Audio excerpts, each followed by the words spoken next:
सीतापुर गांव की सुबह कुछ खास होती थी। बैलों की घंटियां, मिट्टी की खुशबू और चाय के उबलते पानी की सीटी। हर कोने से जीवन झांकता था। आनंद नंगे पैर उखड़ी हुई सड़क पर सरपट भाग रहा था।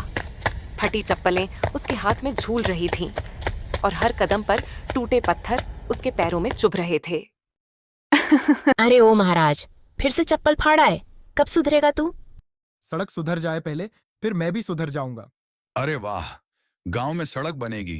अब तो अगले दिन गुलाब जामुन की बारिश भी तय समझो। सब बच्चे हंस पड़े।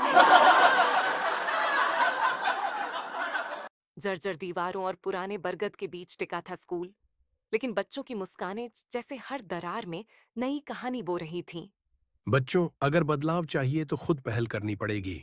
सरकार हमारी सुनेगी, पर पहले हमें अपनी आवाज बुलंद करनी होगी। आवाज आवाज कैसे उठाई जाती है? पूरा गांव नींद के आगोश में था, मगर आनंद की आंखों में बेचैनी तैर रही थी। खपरेल से गिरती हर बूंद उसकी सोच में हलचल मचाती थी। सवाल थे कि रुकने का नाम ही नहीं ले रहे थे। दादी चूल्हे पर रोटियां सेंक रही थीं। आनंद उनके पास बैठ जाता है। क्या सोच रहा है मेरे लाल? दादी, अगर हम सबका सपना एक हो जाए तो क्या सच में कोई हमें सुनेगा? एक अकेली चींटी कुछ नहीं कर सकती, लेकिन जब सब मिल जाए तो हाथी को भी रास्ता छोड़ना पड़ता है। आनंद की आंखों में चमक आ जाती है। अगली सुबह आनंद ने फैसला कर लिया। सफेद कागज उठाता है, एक पेन लेकर कुछ लिखता है। हमें पक्की सड़क चाहिए।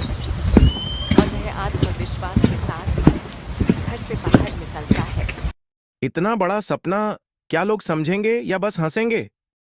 तो हंसने दो, पर हम रुकेंगे नहीं। हम हार नहीं मानेंगे। चारों बच्चे गांव के हर घर जाते हैं, धूप में पसीने से भीगते हुए। तुम बच्चों ने वो सोचा जो हम बड़ों ने कभी नहीं सोचा। मैं भी हस्ताक्षर करूंगा।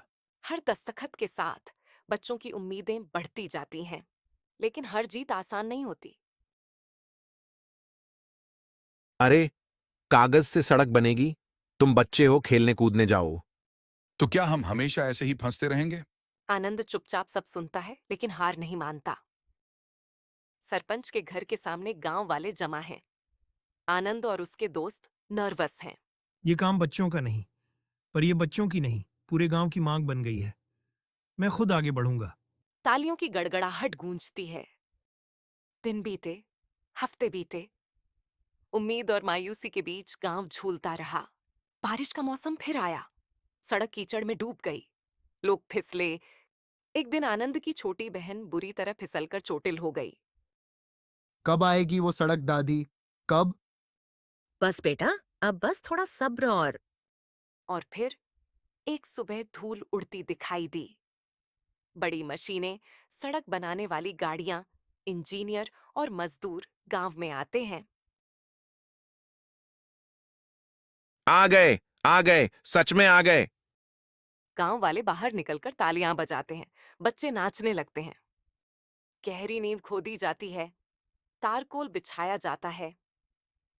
पहली बार गांव की मिट्टी पर काली चमचमाती सड़क बनती है। पहली बारिश में आनंद और उसके दोस्त दौड़ते हैं। गांव ने उस दिन सिर्फ एक सड़क नहीं बनाई थी, उन्होंने यकीन बनाया था कि छोटे हाथों में भी बड़ा बदलाव छुपा होता है।